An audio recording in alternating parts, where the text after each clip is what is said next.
Hello and welcome everyone. This is Mike. I'm the founder and CEO of SweetDash. This video is just one in a series of many videos that will be highlighting both new and current features. Be sure that you're subscribed on YouTube and following us on all social media to get the latest videos and updates about new and existing features. Alright, so let's get started. Alright, so the template library is something that as a new user, a new SweetMate, if you're new to SweetDash, you definitely need to understand and know about the template library. It's one of the most powerful things that we offer, and it's being extended and expanded all the time by our template team, who does a great job. And we'll look at some of these as we go along. If you don't know where the template library is, you can go to your account and click your profile picture, and you'll find it right here in the main card there under your profile picture for the template library, and you'll land. It'll look just like this when you land. Okay, from here what you can do is these are sorted by the number of times they've been downloaded by default. There's stock. Now these are sourced from our template team in-house, so these are the ones that we are making. Community, these are ones that are contributed to the template library by users just like yourself who have made something that they're proud of, don't mind sharing, and they submit for approval, goes through an approval process, and ends up here if it meets all of our requirements, which are pretty low. Just don't self-advertise, we don't break white label, we don't do any of that. But as long as it's generic and useful and there's no issues with it from a security standpoint, we can approve it. Okay, so that's how these filters work.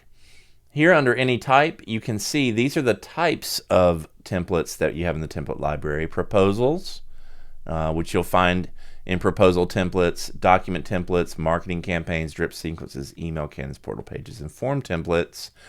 Coming soon, you'll also see dashboard templates, LMS course templates, right? So that someone could build an entire LMS course and contribute it as a template. Also, there are categories that if you find that these are helpful to you as you're looking through, and then you can change the sort from the most recent to the most popular. So you can see things that were recently added to the template library.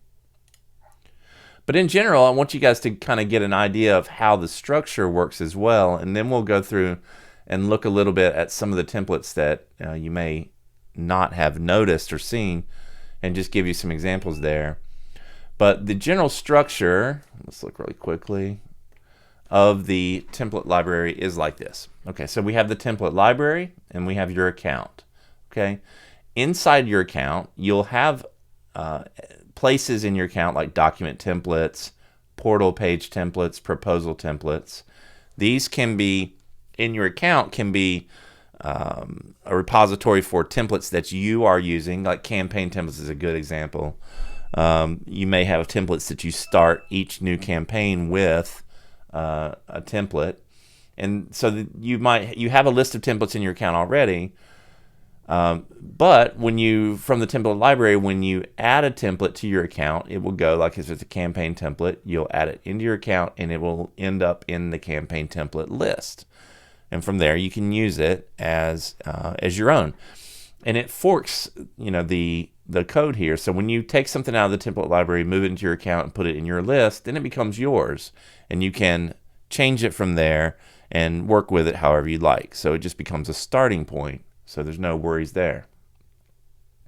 No one else is going to see your template. It doesn't. Your changes don't then reflect back into the library. It's completely unique and yours once you move it into your account. Now, one other interesting thing is that we provide also the ability for you to contribute to the template library, which I just mentioned earlier. And so you can do that with any of these templates, and you just contribute to the template library using the contribute option in your account. One second, let me try to quiet my computer a little bit. Okay, there we go. Okay, so that is up to you. If you feel like you have something that you want to contribute, you can do that. In the future, we plan to move the template library into more like a template marketplace.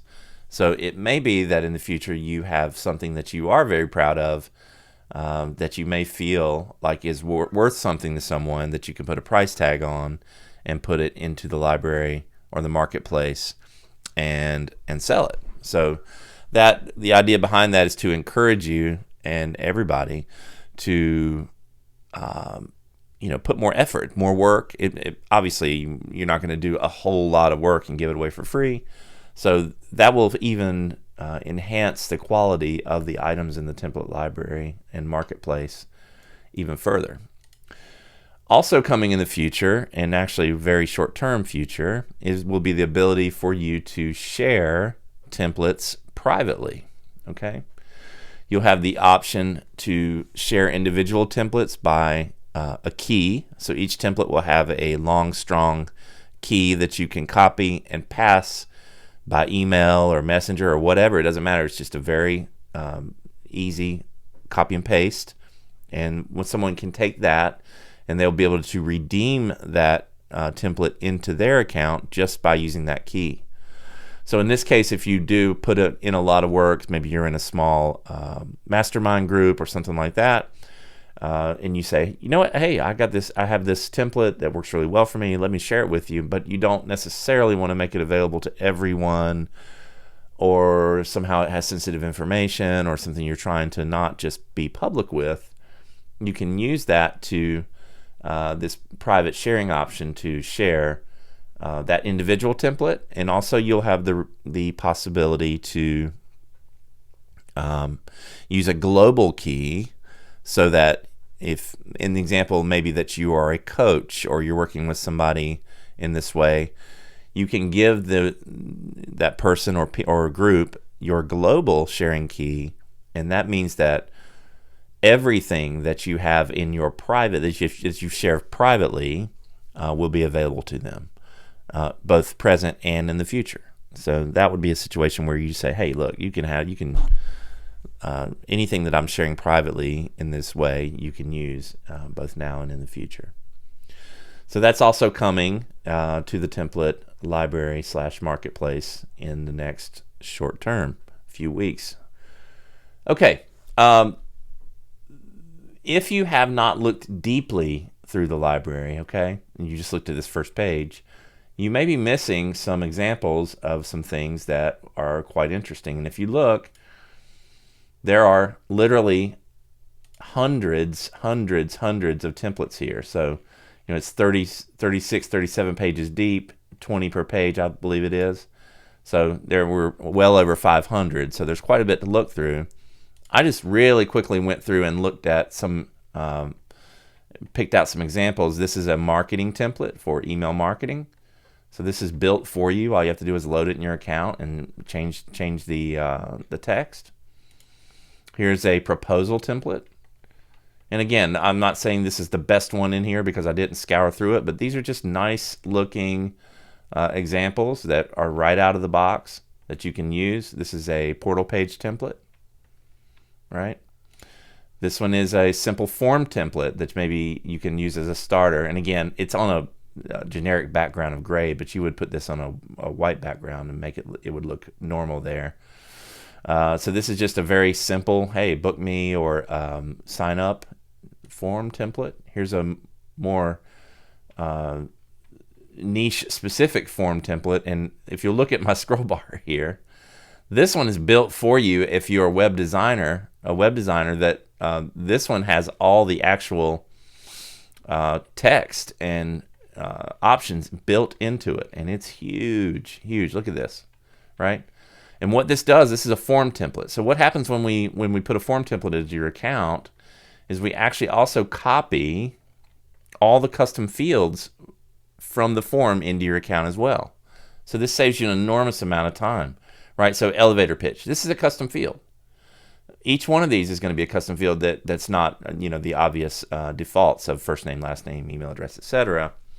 And so each one of these will be automatically written into your account. This form is automatically structured and built in your account. So from day one, you can put this form on embed on your website, or use a friendly URL, direct link to this form, and let people start filling it out. Of course, you can modify it to, exactly, Don. And of course, you can modify it to fit your business. But from a starting point, think how long it would take to even just create this many custom fields and put them together. And so there's CPA specific forms here. There's all sorts of specific niche style forms here, and we continue to build these at a really, really fast pace. So even if you have suggestions or requests, we're taking those as well for for templates in general, form templates specifically, because they're kind of the key. What we plan to do in the future is even continue this structure or this direction, so that these forms, we could have kickoff form templates that actually have settings built into them, like add to email marketing audience, for example, or trigger document template, right? So just in the same way that we write the custom fields into your account when you add a form template, right? We would also then follow those same connections of campaign list audience or document template, and write those items into your account as well, and make the connections. So think of it like this. If you had a kickoff form that had, say, 10 associated assignments and automations, like a document template being triggered, like a marketing audience, which then was connected with a drip sequence, we would follow all those connections in the template and write all those things into your account. So imagine that you created a kickoff form that had all these connections built into it, and then you were able to package those up and save them as a template and share them either privately or in the marketplace. What you've really done is created a workflow, an actual working workflow that someone else could load the template into their account. And not only would it be the form, but it would be all of the associated actions with that form that would also be built into their account, the connections maintained, so that if there were circles referenced, the circles would be made and connected. All these things would be connected like a web, so that that person can immediately put the form onto their website or link to it. And when it's filled out, the same workflow that you designed into it will happen in their account as well. Now, that's more than just a template, right? That's sharing a pre-built workflow. So now we're getting to the place where we really want to be. When these types of things start to happen, then someone that, for example, that's when the marketplace comes into place, right? So you, as let's just say a car detailing business, where you detail cars, you design a perfect workflow for first-time customer to your business. You create a form, you connect the circles properly, you make a marketing audience with a drip sequence, you create a document template for a contract, you make a project, whatever, it doesn't matter. But all these things that you design, then you package them up and you put them on sale in the template marketplace for what? $99? $200? $600? What would someone pay to start with SweetDash and be able to, just as we showed in the template library, go here and say, okay, download car detailing workflow alpha, and then when you click this is the place where you would then talk about here. You would describe all the things that it does. You would really expand on this. It's going to save you time, going to save you money, going to do all these things. Do I want to build that? Do I want to rebuild that on my own and decide that I'm going to reinvent the wheel? Or do I want to pull out a credit card and in 10 minutes be up and running? Right? So this person is motivated, and this person has a card, and they're ready to go. And you, are, as the provider of this template, are motivated because you are about to cash in on your hard work, maybe not just one time, maybe multiple times. And as SweetDash grows and expands around the world, this could be a real thing, right? So we fully expect that a lot of providers will jump in and say, well, I made it for myself. Why wouldn't I put a price tag on it and put it out there for others? As long as they're not in my same city, right? Maybe as long as they're not across the street from me, I don't really mind if they use this. But yes, fully expect that this will happen as part of the template library. Don says that's a huge time saver. That's right, Don. Bernadette says, these templates are awesome. Is it possible for me to create an email template that will automatically go out to my clients on their specific birthday, anniversary, Christmas, perhaps a greeting card template? Miss Bernadette, I have a great answer for you, and the answer is yes. It's not related to the template library, so I won't talk about it now, but when I finish on the template library subject, because I am recording this, I will tell you all about that, okay? So hang around if you can. I'll do it in about 10 minutes, even less. Carrie says, have a repeater option for form fields would be helpful. Miss Carrie, help me understand a little bit more. Do you mean duplicate form fields? Repeater option. Yeah, don't quite. I think I have a couple of ideas what you mean, but maybe you can expand on that just a little bit, and I'll come back here, okay? All right, one more thing to show here.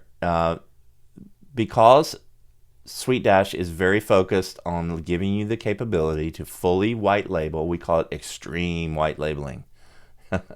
And you have to say it that way, extreme white label. Okay. We also give you the possibility in platform branding to hide the template library. So if you're out there and you've heard all of this and you say, well, that's really great, but I don't see it. I don't see this great template library. You need to go to platform branding, scroll down, and you'll see that there are an entire set of options related to the template library. Okay. And these options are designed and laid out and exactly in a granular way allow you to turn, best way I could say is turn up or down the volume of the template library to fit your use case in the sense of white labeling. So if you are an agency, for example, and you use SweetDash, you're delivering SweetDash as a solution to your clients. You don't want them to necessarily know that SweetDash is powering this. This is how you would control the quote volume, right? So you could enable the template library, and it is fully white label, but you could disable the filters that reference stock and community, because they might ask, okay, what's this community? Who's that? Is that your other clients? Who is that? So yeah, just disable it. Or disable the contributed by reference, or disable the number of times counter. You can turn these things on or off to fit your idea of what really fits your business model in the sense of white labeling and how you're representing your services to your clients. Okay? So if you don't see the template library, this is the place that you want to check. If you are not the super admin, you wouldn't see this. And if you're hearing this and you don't see the template library and you don't have these controls, you'll need to talk to the person who is most likely to be able to do this in your organization. Okay? Okay. So I think that pretty well summarizes the template library, tells you all about how to use it, what it's capable of, and about the future plans for it. And that's going to do it for today. All right. Thanks, everyone.